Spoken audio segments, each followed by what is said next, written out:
Hello दोस्तों, कैसे हैं आप सभी। उम्मीदें बढ़िया होंगे। दोस्तों, पिछली क्लास में हमने मौलिक कर्तव्यों को देखा। दोस्तों, हम भारतीय संविधान को पढ़ रहे हैं और भारतीय संविधान के अंतर्गत हम सबसे पहले हमने उसकी ऐतिहासिक पृष्ठभूमि को देखा था, संविधान के निर्माण को देखा था और उसके बाद दोस्तों हमने प्रियम्बल पढ़ी।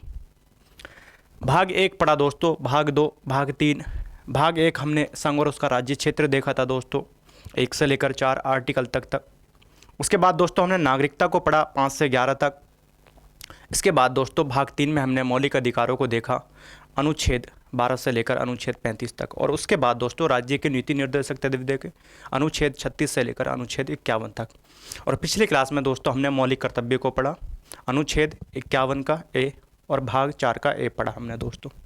यानी अभी तक हम भारतीय संविधान को दोस्तों क्रम से पढ़ रहे थे और आगे भी दोस्तों क्या है, क्रम से पढ़ेंगे। अब हम बात करने वाले हैं दोस्तों आज किसकी, भाग 5 की।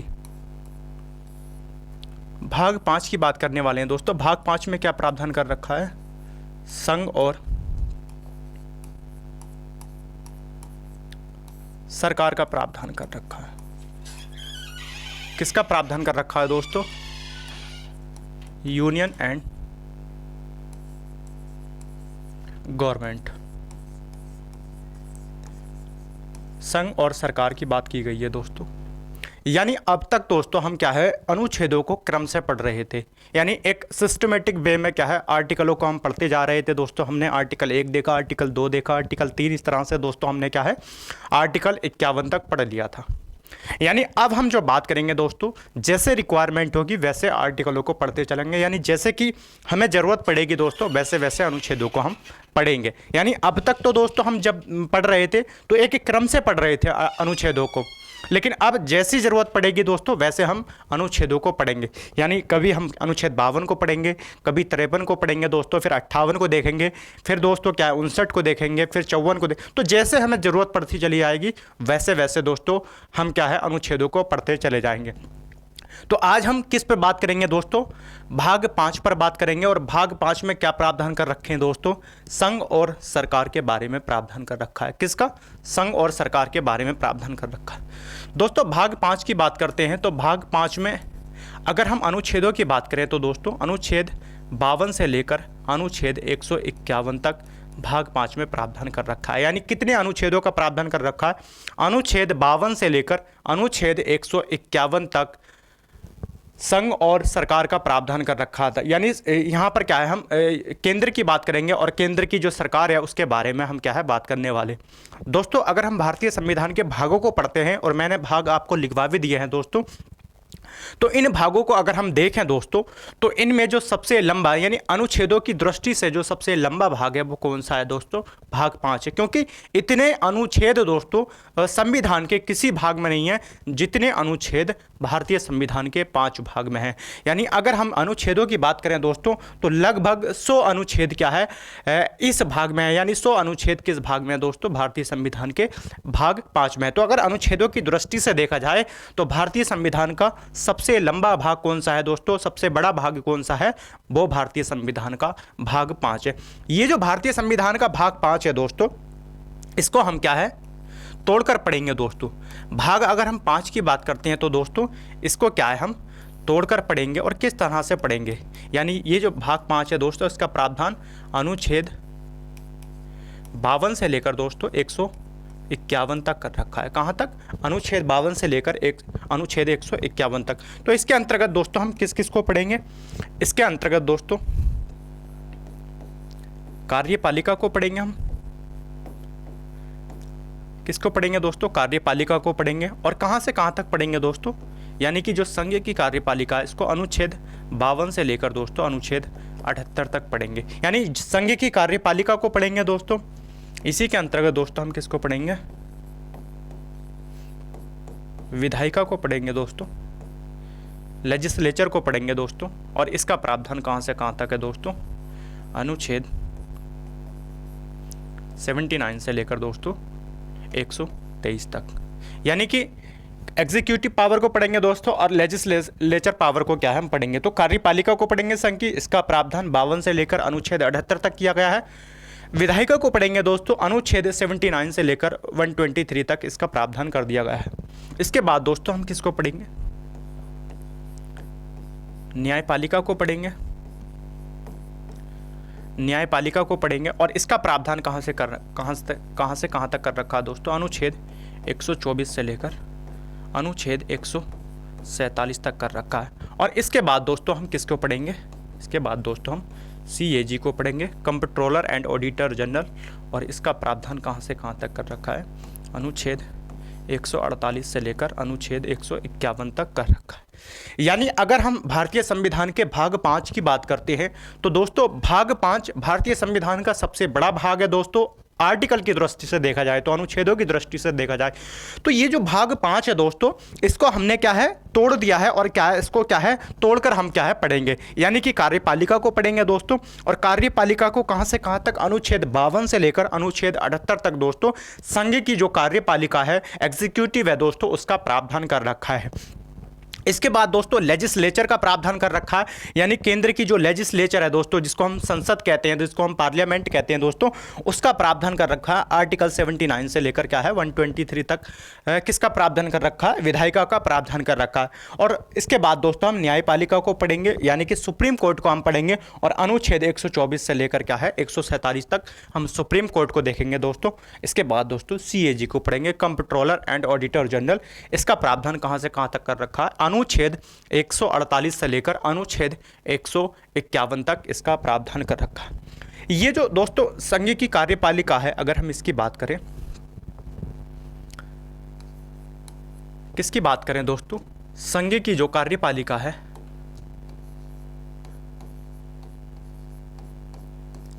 संघ की कार्यपालिका, इसका प्रावधान कहां से कहां तक कर रखा दोस्तों, अनुच्छेद 52 से लेकर अनुच्छेद 78 तक इसका प्रावधान कर रखा। यानी ये जो यूनियन एग्जीक्यूटिव है दोस्तों, ये जो यूनियन एग्जीक्यूटिव है दोस्तों, अगर हम इसकी बात करें तो इसके अंतर्गत दोस्तों कौन कौन आता है, यानी कि ये जो संघ की कार्यपालिका है, जिसका प्रावधान भारतीय संविधान के अनुच्छेद 52 से लेकर अनुच्छेद 78 तक प्रावधान कर रखा है दोस्तों, इसके अंतर्गत कौन कौन आता है, यानी इसके अंतर्गत हम किस किस को पढ़ेंगे दोस्तों। इसके अंतर्गत दोस्तों हम राष्ट्रपति को पढ़ेंगे, प्रेसिडेंट को पढ़ेंगे दोस्तों। किसको पढ़ेंगे दोस्तों, राष्ट्रपति, प्रेसिडेंट को पढ़ेंगे। और किसको पढ़ेंगे दोस्तों इसके अंतर्गत हम उपराष्ट्रपति को पढ़ेंगे, यानी कि वाइस प्रेसिडेंट को पढ़ेंगे दोस्तों। और किसको पढ़ेंगे दोस्तों, प्रधानमंत्री को पढ़ेंगे, प्राइम मिनिस्टर को पढ़ेंगे दोस्तों। और किसको पढ़ेंगे दोस्तों, मंत्री परिषद, यानी कि काउंसिल को पढ़ेंगे। वो भी किसको पढ़ेंगे, सेंट्रल काउंसिल की अगर हम बात करते हैं तो। और किसको पढ़ेंगे दोस्तों, इसके अंतर्गत हम महान्यायवादी को पढ़ेंगे, यानी अटॉर्नी जनरल को पढ़ेंगे। यानी अगर हम संघ की कार्यपालिका की बात करें दोस्तों, तो संघ की कार्यपालिका के अंतर्गत हम राष्ट्रपति को पढ़ेंगे, उपराष्ट्रपति को पढ़ेंगे दोस्तों, प्रधानमंत्री, मंत्री परिषद, और क्या है महान्यायवादी को पढ़ेंगे। तो ये क्या है, अगर हम भाग 5 की बात करें दोस्तों, तो भाग 5 यानी कि अनुच्छेद 52 से 151 तक पूरा का पूरा भाग 5 है दोस्तों। इसके अंतर्गत कार्यपालिका आती है, विधायिका, न्यायपालिका, और क्या है CAG इसके अंतर्गत आता है दोस्तों। और कार्यपालिका की अगर हम बात करते हैं तो 52 से 78 तक दोस्तों इसके अंतर्गत राष्ट्रपति, उपराष्ट्रपति, प्रधानमंत्री, मंत्री परिषद, और क्या है महान्यायवादी को देखें। तो सबसे पहले हम दोस्तों भाग 5 के अंतर्गत किसको पढ़ेंगे दोस्तों, सबसे पहले हम पढ़ेंगे राष्ट्रपति को। किसको पढ़ेंगे दोस्तों, राष्ट्रपति को पढ़ेंगे, प्रेसिडेंट को पढ़ेंगे। राष्ट्रपति या प्रेसिडेंट की अगर हम बात करते हैं दोस्तों, भारत की अगर हम बात करें दोस्तों, तो मैंने विशेषताएं भारतीय संविधान की पढ़ाई दी और उसमें बताया था कि हमारे यहाँ पर संसदीय व्यवस्था को अपनाया गया है। किसको अपनाया गया दोस्तों, संसदीय व्यवस्था को अपनाया गया।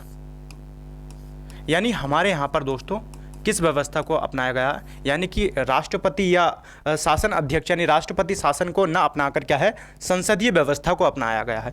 और संसदीय व्यवस्था की अगर हम बात करते हैं तो दोस्तों इसमें क्या होता है दोस्तों, एक नाम मात्र की कार्यपालिका होती है। किसकी होती है दोस्तों? नाम मात्र की कार्यपालिका होती है। और ये जो कार्यपालिका होती है, इसमें कार्यपालिका की सभी शक्तियां राष्ट्रपति के पास होती है, लेकिन होती कौन सी है दोस्तों? ये जो नाम मात्र की कार्यपालिका है, इसमें दोस्तों शक्तियां किसके पास होती हैं? शक्तियां दोस्तों राष्ट्रपति के पास होती हैं। किसके पास होती हैं? राष्ट्रपति के पास होती हैं।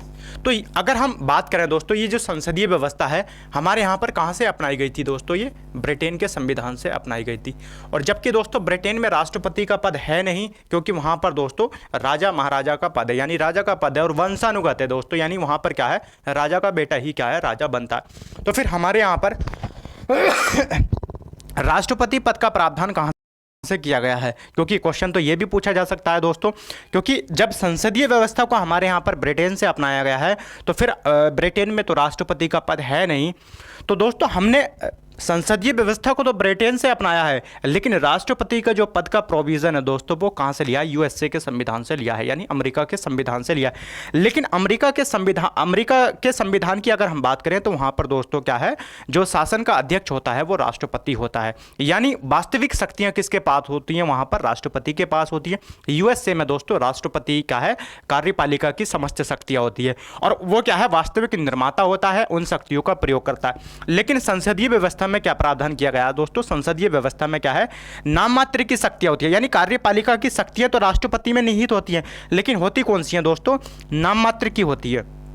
कौन सी होती हैं दोस्तों? यानी कार्यपालिका की अगर हम बात करते हैं तो सारी शक्तियां राष्ट्रपति में निहित होती हैं, लेकिन ये जो शक्तियां होती हैं दोस्तों, कैसी होती हैं दोस्तों? ये होती हैं नाम मात्र की, नाम मात्र की शक्तियां होती हैं। और दोस्तों वास्तविक अगर शक्तियों की बात करते हैं, क्योंकि ये जो संसदीय व्यवस्था है इसमें वास्तविक अगर हम शक्तियों की बात करते हैं तो इसमें वास्तविक शक्तियाँ किसके पास होती हैं दोस्तों?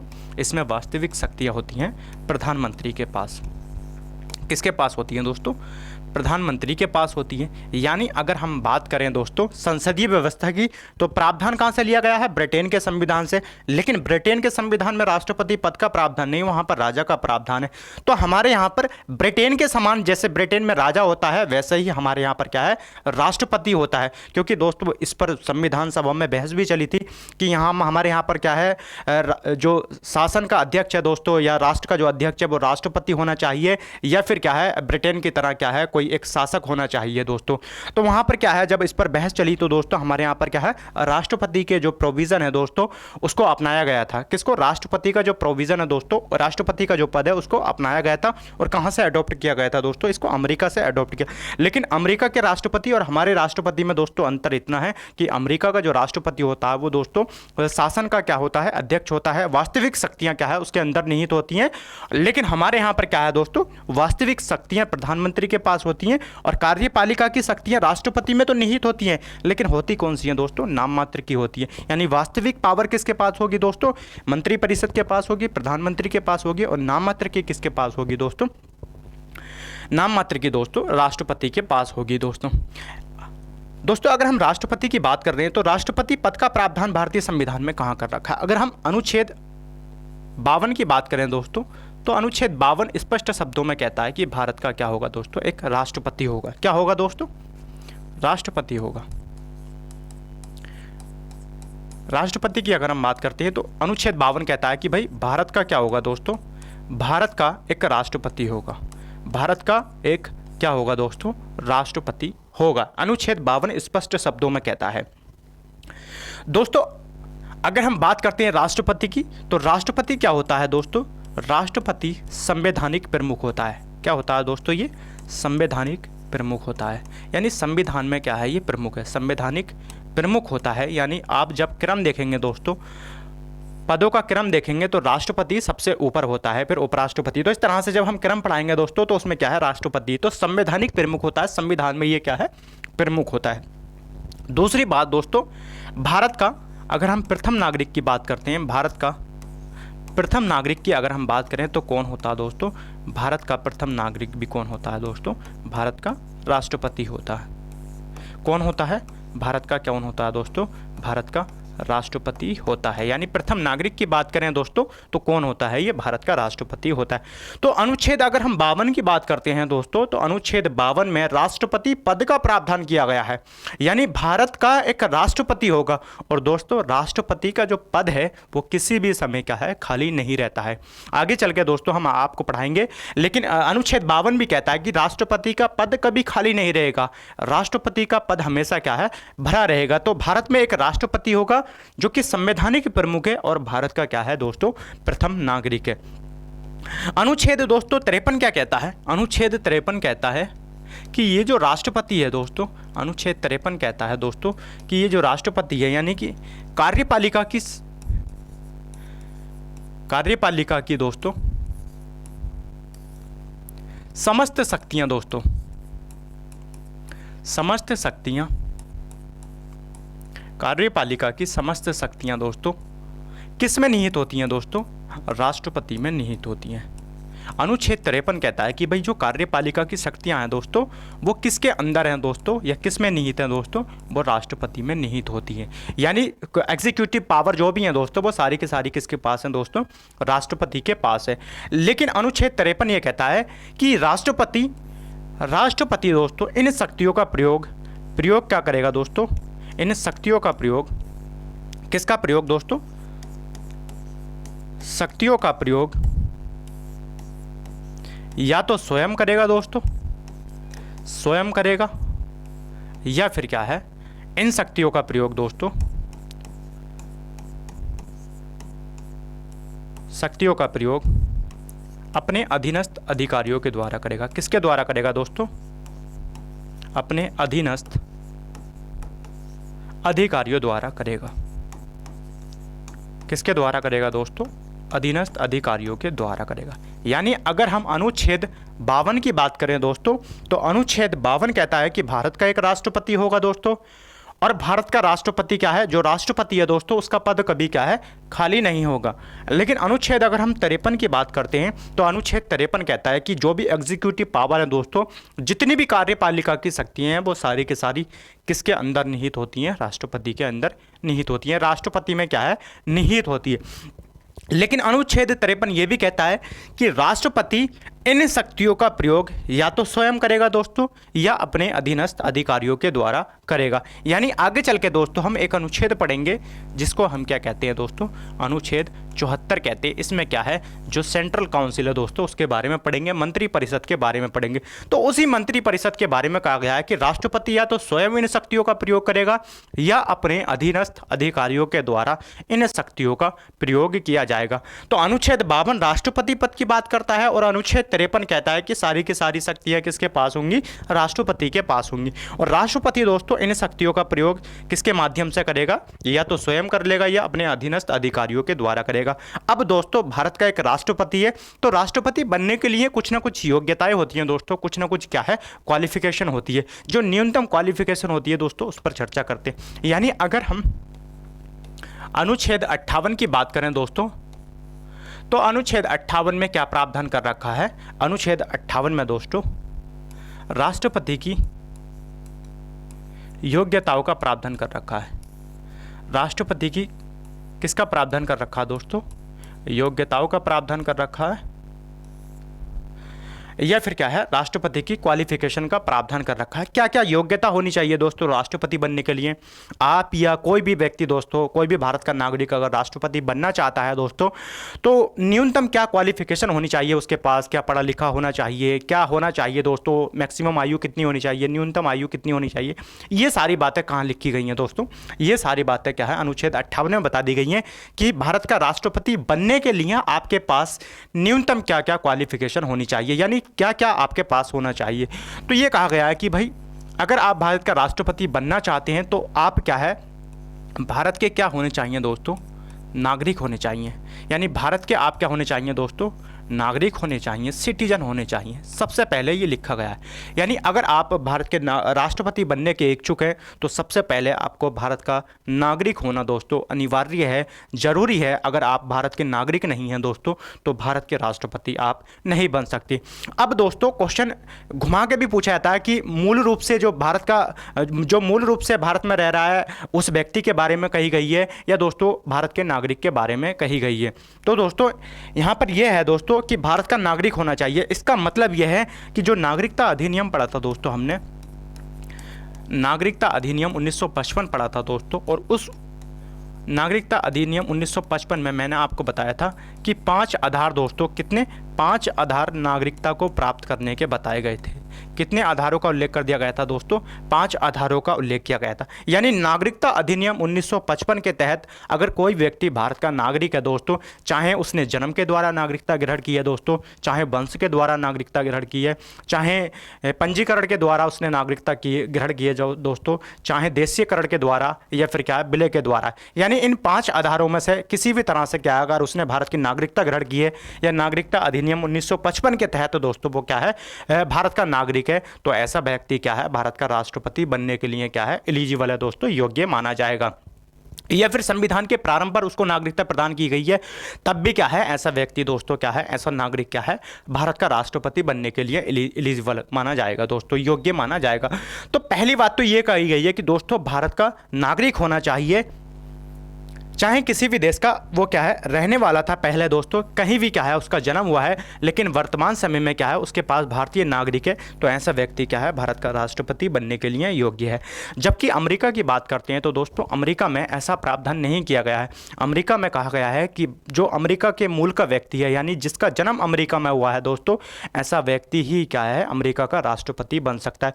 जबकि हमारे यहाँ यह कह दिया गया है कि किसी भी देश का नागरिक है, किसी भी देश का नागरिक था दोस्तों, कहीं भी उसका जन्म हुआ था, लेकिन जब वो भारत का राष्ट्रपति बन रहा है दोस्तों तो उस समय क्या है वो भारत का नागरिक है दोस्तों। यानी जब क्या है उसको राष्ट्रपति बनाया जा रहा है, राष्ट्रपति बन रहा है दोस्तों, तो उस समय कौन है वो भारत का नागरिक है दोस्तों। तो भारत का नागरिक होना चाहिए। दूसरा प्रावधान क्या कर दिया गया है दोस्तों, कहा गया कि भाई न्यूनतम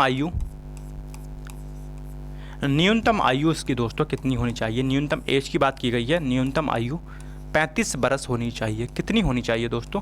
35 बरस होनी चाहिए। यानी कि यहाँ पर न्यूनतम आयु की बात कर दी गई है दोस्तों, मिनिमम एज की बात की गई है, और मिनिमम एज कितनी होनी चाहिए उसकी? 35 बरस होनी चाहिए। 35 ईयर्स क्या है उसकी एज होनी चाहिए। यानी अगर हम आयु की बात करते हैं दोस्तों तो भारतीय संविधान में कहीं भी आपको मैक्सिमम आयु का प्रावधान नहीं मिलेगा कि राष्ट्रपति बनने के लिए मैक्सिमम आयु इतनी होनी चाहिए। यानी अगर हम आगे चल के दोस्तों एक आर्टिकल पढ़ेंगे, अगर हम अनुच्छेद 57 की बात करते हैं दोस्तों, तो अनुच्छेद 57 क्या कहता है? अनुच्छेद 57 कहता है कि भारत में दोस्तों कोई व्यक्ति कितनी बार भी क्या है राष्ट्रपति बन सकता है। यानी भारत में कोई व्यक्ति दोस्तों कितनी बार भी क्या बन सकता है? राष्ट्रपति बन सकता है। कोई दोस्तों क्या है एज क्या है लिमिट नहीं लगा रखी है कि भाई आप 50 साल तक या 60 या 100 बरस तक क्या है भारत के राष्ट्रपति बन सकते। तो ऐसा प्रावधान भारतीय संविधान में कहीं देखने को नहीं मिलेगा। जबकि न्यूनतम आयु का प्रावधान कर रखा है कि भाई न्यूनतम आयु आपकी कितनी होनी चाहिए? 25 बरस होनी चाहिए। और जबकि अनुच्छेद 57 की बात करते हैं तो अनुच्छेद 57 यही कहता है कि भाई भारत में कोई व्यक्ति चाहे जितनी बार चाहे उतनी बार क्या है राष्ट्रपति बन सकता है। जितनी बार चाहे दोस्तों उतनी बार क्या है भारत का राष्ट्रपति बन सकता है। तो न्यूनतम आयु का प्रावधान कर रखा है, मैक्सिमम आयु का प्रावधान भारतीय संविधान में कहीं नहीं कर रखा दोस्तों। तीसरा क्या प्रावधान कर रखा है दोस्तों? कहा गया है कि लोकसभा का सदस्य बनने की योग्यता रखता हो दोस्तों, रखता हो या योग्यता हो, लोकसभा का सदस्य बनने की योग्यता हो दोस्तों। यानी इसका मतलब यह है कि लोकसभा का सदस्य होना नहीं चाहिए दोस्तों। यानी राष्ट्रपति क्या है लोकसभा का सदस्य नहीं होना चाहिए, बल्कि लोकसभा का सदस्य बनने की योग्यता रखता हो। किसकी सदस्य बनने की योग्यता रखता हो? लोकसभा का सदस्य बनने की योग्यता रखता हो। अब दोस्तों यहाँ से क्या है एक कन्फ्यूज़न पैदा होता है कि जब लोकसभा का सदस्य बनने की योग्यता रखता हो तो लोकसभा का सदस्य बनने की योग्यता जब आपको पढ़ाई जाएगी तो उसमें क्या क्या है न्यूनतम एज की मैं आपको बताऊंगा कि लोकसभा का सदस्य बनने के लिए न्यूनतम एज कितनी होनी चाहिए, 25 बरस होनी चाहिए। तो क्या राष्ट्रपति 25 बरस अगर आयु को पूरा कर चुका है तो क्या वो भारत का राष्ट्रपति बनने के लिए योग्य माना जाएगा? तो दोस्तों यहाँ पर यह कहा गया है कि अगर आप एज को छोड़ दें दोस्तों, क्योंकि मिनिमम एज का प्रावधान कर रखा है दोस्तों, आर्टिकल 58 खुद इस बात को कहता है कि भाई राष्ट्रपति बनने के लिए न्यूनतम आयु 35 बरस होनी चाहिए। जबकि तीसरा पॉइंट इसका ये कहता है लोकसभा का सदस्य बनने की योग्यता रखता हो, और लोकसभा का सदस्य बनने की योग्यता रखने के लिए क्या है न्यूनतम आयु क्या है 25 बरस होनी चाहिए। तो दोस्तों यहाँ पर क्या है आयु को वो कवर कर रहा है, क्योंकि आयु का अलग से प्रावधान कर रखा है, इसलिए कहा गया है कि आप आयु को छोड़ दें, बाकी जो प्रावधान कर रखे हैं लोकसभा सदस्य बनने की योग्यता के लिए, जैसे दोस्तों पागल दिवालिया ना होना चाहिए, जैसे कि क्रिमिनल उसका रिकॉर्ड नहीं होना चाहिए दोस्तों, जनप्रतिनिधि अधिनियम 1951 संसद के द्वारा एक एक्ट बना रखा है दोस्तों, उसकी सभी शर्तों को क्या है पूरा करता हो, तो ऐसा व्यक्ति क्या है, ऐसा नागरिक क्या है दोस्तों लोकसभा का सदस्य बनने की योग्यता रखता है। तो यहां पर आयु को छोड़कर यह कह दिया गया है कि भाई लोकसभा का सदस्य क्या कर रहा हो बनने की दोस्तों उसके पास योग्यता होनी चाहिए। यानी लोकसभा का सदस्य होना नहीं चाहिए दोस्तों, होना नहीं चाहिए, लेकिन बनने की क्या रखता हो दोस्तों योग्यता रखता हो। और क्या प्रावधान कर रखा है दोस्तों, और कहा गया है कि लाभ का पद, किसका लाभ का पद धारण ना करता हो, लाभ का पद क्या नहीं करता हो दोस्तों धारण नहीं करता हो, नहीं करता हो, यानी किसी भी दोस्तों क्या है लाभ के पद पर नहीं होना चाहिए। आपने देखा होगा जितनी भी सरकारी नौकरियां हैं दोस्तों ये सारी की सारी किसके अंतर्गत आती हैं, लाभ के पद के अंतर्गत आती हैं। तो ये कहा गया है कि भाई लाभ का पद धारण ना करता हो, किसी भी लाभ के पद पर नहीं होना चाहिए। और दोस्तों लाभ का पद अधिनियम कब लाया गया था, अगर हम बात करें तो लाभ का पद अधिनियम,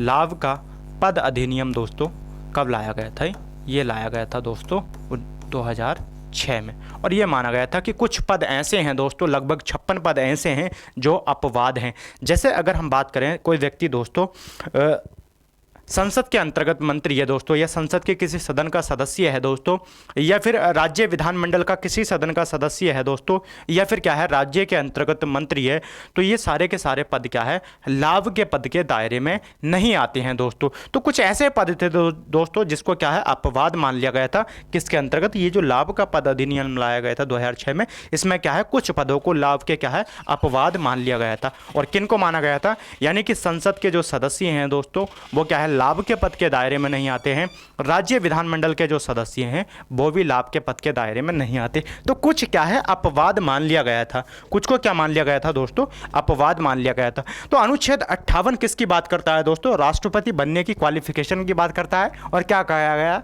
कि भारत का नागरिक होना चाहिए, न्यूनतम आयु 35 बरस होनी चाहिए, लोकसभा का सदस्य बनने की योग्यता रखता हो, और लाभ का पद क्या ना करता हो दोस्तों धारण नहीं करता हो। तो एक तरफ तो अनुच्छेद 52 किसकी बात करता है दोस्तों, राष्ट्रपति की बात करता है। और अगर हम राष्ट्रपति की बात करता है, और दोस्तों इसी राष्ट्रपति की योग्यताओं का प्रावधान कहाँ कर रखा है, अनुच्छेद 58 में कर रखा है। तो अनुच्छेद 58 में दोस्तों योग्यताओं की बात की गई है। अनुच्छेद 59 की बात करते हैं दोस्तों, अनुच्छेद 59 में क्या प्रावधान कर रखा है दोस्तों, तो राष्ट्रपति के पद की, किसकी दोस्तों, राष्ट्रपति पद की शर्तों का प्रावधान कर रखा है। किसका, शर्तों का प्रावधान कहाँ कर रखा है दोस्तों, अनुच्छेद 59 में क्या है इसका प्रावधान कर रखा है। किसका, राष्ट्रपति पद की शर्तों का प्रावधान कहाँ कर रखा है, अनुच्छेद 59 में कर रखा। और क्या क्या प्रावधान कर रखा है, कहा गया है कि भाई जो राष्ट्रपति है दोस्तों, ये जो राष्ट्रपति है, राष्ट्रपति किसी भी सदन का सदस्य नहीं होना चाहिए। यानी अगर हम बात करें तो दोस्तों संसद के अंतर्गत ना ही ये क्या है लोकसभा का सदस्य होना चाहिए, लोकसभा का सदस्य होना चाहिए, और ना ही क्या है ये राज्य सभा का सदस्य होना चाहिए। यानी अगर ये सदस्य है भी तो दोस्तों पद धारण करने के बाद दो है, जैसे ही पद धारण करेगा दोस्तों इसे क्या है किसी भी सदन का अगर सदस्य है तो दोस्तों उसे क्या है, त्यागपत्र देना पड़ेगा। तो राष्ट्रपति के बारे में कहा गया अनुच्छेद 59 में अगर हम बात करें तो कहा गया है कि राष्ट्रपति संसद के किसी भी सदन का क्या नहीं होना चाहिए, सदन का सदस्य नहीं होना चाहिए। ना ही लोकसभा की बात की गई है और ना ही क्या है राज्यसभा की। तो यहाँ पर क्या है, किसी भी सदन का सदस्य नहीं होना चाहिए। विधानमंडल के किसी भी सदन का सदस्य नहीं होना चाहिए दोस्तों। किसके अंतर्गत, विधानमंडल के अंतर्गत किसी भी सदन का सदस्य नहीं होना चाहिए, चाहे हम विधानसभा की बात करें और दोस्तों चाहे किसकी बात करें, हम विधान परिषद की बात करें। विधान परिषद की बात करें तो किसी भी सदन का सदस्य नहीं होना चाहिए। यानी अगर हम बात करें दोस्तों तो ये कहा गया है कि राष्ट्रपति दोस्तों किसी भी सदन का सदस्य नहीं होना चाहिए, किसी भी सदन का सदस्य नहीं होना चाहिए और सदन का सदस्य नहीं होना चाहिए, नहीं होना चाहिए दोस्तों। कौन कौन से सदन का सदस्य नहीं होना चाहिए दोस्तों, केंद्र के अंतर्गत दोस्तों क्या है, संसद यानी संसद के किसी भी सदन का सदस्य नहीं होना चाहिए, और विधानमंडल के अंतर्गत यानी राज्य के अंतर्गत दोस्तों क्या है, विधानमंडल के किसी भी सदन का सदस्य नहीं होना चाहिए। अगर दोस्तों सदस्य है भी तो जैसे ही राष्ट्रपति पद वो धारण करता है, जैसे ही राष्ट्रपति क्या है दोस्तों पद क्या है हासिल कर लेता है, उसको क्या है त्यागपत्र देना पड़ेगा। यानी कि जैसे ही वो पद धारण करेगा वैसे ही क्या है दोस्तों सदन से क्या है त्यागपत्र उसको देना पड़ेगा। तो अनुच्छेद 59 कहता है कि भाई किसी भी सदन का सदस्य नहीं होना चाहिए। और क्या क्या प्रावधान कर रखे हैं दोस्तों अनुच्छेद 59 में। अनुच्छेद 59 कहता है दोस्तों लाभ का पद क्या है, लाभ का पद धारण ना करता हो, धारण क्या ना करता हो, यानी कि लाभ के पद पर भी नहीं होना चाहिए दोस्तों। किस पर नहीं होना चाहिए, लाभ के पद पर नहीं होना चाहिए। अनुच्छेद 59 की अगर हम बात करते हैं तो और क्या प्रावधान कर रखा दोस्तों, यानी कि जो राष्ट्रपति होगा दोस्तों आवास का हकदार होगा। काय का हकदार होगा दोस्तों, आवास का हकदार होगा, आवास का हकदार होगा। और दोस्तों कैसा होगा, बिना किराया दिए, यानी कि बिना किराया के, बिना किराया के दोस्तों क्या है आवास का हकदार होगा। यानी यहाँ पर किसकी बात की गई है दोस्तों, यहाँ पर बात की गई है दोस्तों राष्ट्रपति भवन की। यानी कि राष्ट्रपति जो है दोस्तों क्या है, राष्ट्रपति भवन में कहाँ क्या करेगा दोस्तों, निवास करेगा। और क्या है बिना किराया दिए, बिना किराया दिए क्या है वो राष्ट्रपति भवन में क्या है निवास करेगा। तो ये कहा गया है अनुच्छेद 59 कहता है दोस्तों कि भाई राष्ट्रपति पद की शर्तों की प्रावधान की बात करता है। और यह कहा गया है कि राष्ट्रपति किसी भी सदन का सदस्य नहीं होने चाहिए, चाहे केंद्र की बात करें चाहे राज्य की बात करें, और लाभ के पद धारण क्या है ना करता हो। तो लाभ के पद की बात कहां कहां कर दी गई है दोस्तों, अनुच्छेद 58 में भी कहा गया कि राष्ट्रपति लाभ का पद धारण ना करता हो, और अनुच्छेद 59 में भी क्या है लाभ के पद का प्रावधान कर दिया गया है कि भाई राष्ट्रपति जो है लाभ का पद धारण ना करता हो। तीसरा प्रावधान ये किया गया है कि आवास का हकदार होगा वो भी बिना किराए। यानी ये जो राष्ट्रपति भवन होता है दोस्तों इसमें भारत का राष्ट्रपति क्या है रहता है, और वो भी क्या है बिना किराए के क्या है वो दोस्तों इसमें रहता। अगर हम राष्ट्रपति भवन की बात करते हैं तो दोस्तों ये कहाँ पर स्थित है, ये दोस्तों रायसीना हिल्स पर स्थित है। कहाँ, रायसीना हिल्स पर स्थित है। और रायसीना हिल्स दोस्तों क्या है, ये अरावली पर्वत श्रेणी की क्या है एक पर्वत श्रेणी है रायसीना हिल्स, और यहाँ पर क्या है स्थित है। और ये कहाँ स्थित है दोस्तों, ये जो रायसीना हिल्स है ये दिल्ली में स्थित है। तो इसका मतलब यह है कि राष्ट्रपति भवन कहाँ पर स्थित है, राष्ट्रपति भवन दोस्तों क्या है दिल्ली में स्थित है। ये जो राष्ट्रपति भवन है दोस्तों इसके वास्तुकार कौन थे, इसके वास्तुकार दोस्तों ल्यूटिनियस थे। कौन थे, ल्यूटिनियस। ल्यूटिनियस क्या है दोस्तों इसके वास्तुकार थे। यानी अगर हम बात करें दोस्तों 1911 में दोस्तों यानी कि कलकत्ता से क्या है राजधानी को दिल्ली स्थानांतरित किया गया था जॉर्ज पंचम के द्वारा। और 1912 में दोस्तों क्या है ये जो राष्ट्रपति भवन है जिसको हम क्या है पहले वायसराय हाउस के नाम से जानते थे दोस्तों, तो इसका क्या है निर्माण प्रारंभ किया गया था। इसके बाद दोस्तों जैसे ही हमें आज़ादी मिली है 1947 में, 1947 से पहले इसको क्या कहा जाता था, ये जो राष्ट्रपति भवन था इसको वायसराय हाउस कहा जाता था। लेकिन 1947 में जैसे ही भारत आज़ाद होता है, जैसे ही स्वतंत्रता दोस्तों मिलती है, भारत को आज़ादी उपाधि मिलती है। तो ये जो वायसराय हाउस होता था दोस्तों, इसको क्या है गवर्नमेंट हाउस के नाम से जाना जाने लगा। और जैसे ही दोस्तों भारत के पहले राष्ट्रपति शपथ लेते हैं 1950 में, जैसे ही संविधान को लागू किया जाता है, भारत गणतंत्र राष्ट्र बनता है, तो ये जो गवर्नमेंट हाउस था दोस्तों, ये क्या बन जाता है राष्ट्रपति भवन बन जाता है। तो ये जो राष्ट्रपति भवन है दोस्तों, इसमें क्या है राष्ट्रपति आवास करता है, और वो भी क्या है बिना किराए के। और ये राष्ट्रपति भवन कहाँ पर स्थित है दोस्तों, रायसीना हिल्स दिल्ली में क्या है स्थित है दोस्तों। और वास्तुकार कौन है इसके, लुटिनियस है दोस्तों। ये जो राष्ट्रपति भवन है दोस्तों काफ़ी लंबा चौड़ा है, काफ़ी बड़ा क्या है दोस्त, इसमें लगभग क्या है 340 क्या है कमरे हैं। तो दोस्तों कभी इस पर क्या है चर्चा करेंगे, हम राष्ट्रपति भवन के बारे में चर्चा करेंगे कि कौन कौन सी गैलियाँ दोस्तों, कौन कौन सा उद्यान है यहाँ पर, और किस तरह से दोस्तों पूरी की पूरी बात पर उस पर क्या है चर्चा करेंगे, कितने समय में क्या इसका निर्माण हुआ, कितनी लागत इस पर क्या है लगी थी, उन सारी बातों पर क्या है हम चर्चा करेंगे। तो तीसरा जो प्रावधान है दोस्तों वो क्या कहता है कि आवास का हकदार होगा, और वो भी क्या है बिना किराया दिए क्या है दोस्तों राष्ट्रपति आवास का हकदार होता। चौथा प्रावधान क्या कहा गया दोस्तों, अगर हम चौथे की बात करें तो चौथे क्या प्रावधान कर दिया गया दोस्तों, चौथा कहा गया है दोस्तों राष्ट्रपति को क्या प्राप्त होगा, उपलब्धियां प्राप्त होंगी। क्या प्राप्त होंगी दोस्तों,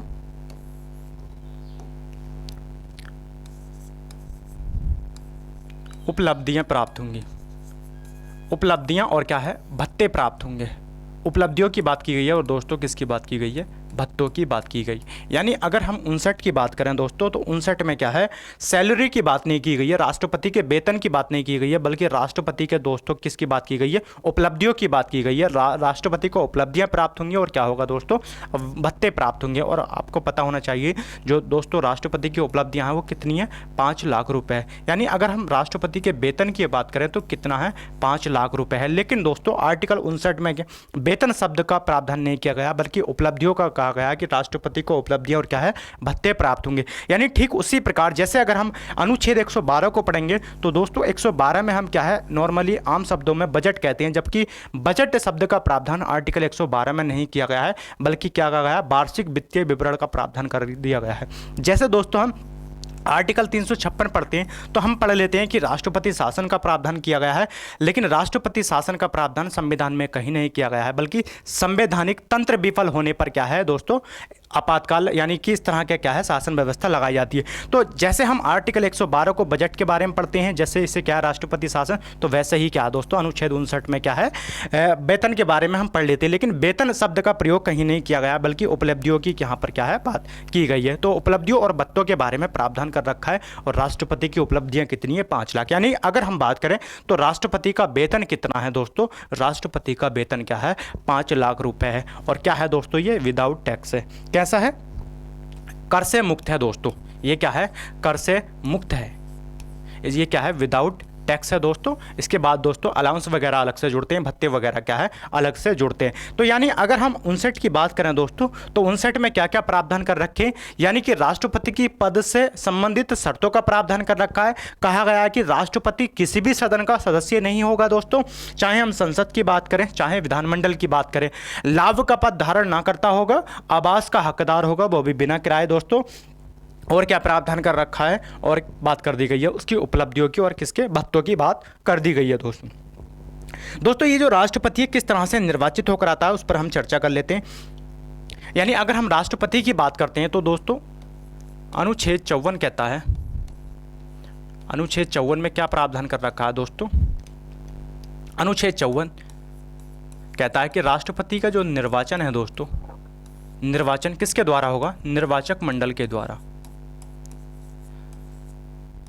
निर्वाचक मंडल के द्वारा होगा। यानी अगर हम किसकी बात करें दोस्तों, राष्ट्रपति के निर्वाचन की बात करें, किसकी, राष्ट्रपति के निर्वाचन की बात करें तो राष्ट्रपति का निर्वाचन किसके माध्यम से होगा दोस्तों, निर्वाचक मंडल के माध्यम से होगा। यानी अनुच्छेद 54 में क्या प्रावधान कर रखा है, अनुच्छेद 54 कहता है कि राष्ट्रपति का निर्वाचन क्या है निर्वाचक मंडल के माध्यम से किया जाएगा। अब ये जो निर्वाचक मंडल है दोस्तों, इस निर्वाचक मंडल में कौन कौन लोग शामिल होंगे, यानी राष्ट्रपति का निर्वाचन तो निर्वाचक मंडल के द्वारा किया जाएगा, लेकिन इस निर्वाचक मंडल में क्या है कौन कौन सदस्य क्या है शामिल होंगे। तो यहाँ पर कह दिया गया है कि संसद के दोस्तों सभी निर्वाचित सदस्य शामिल होंगे। कौन से सदस्य?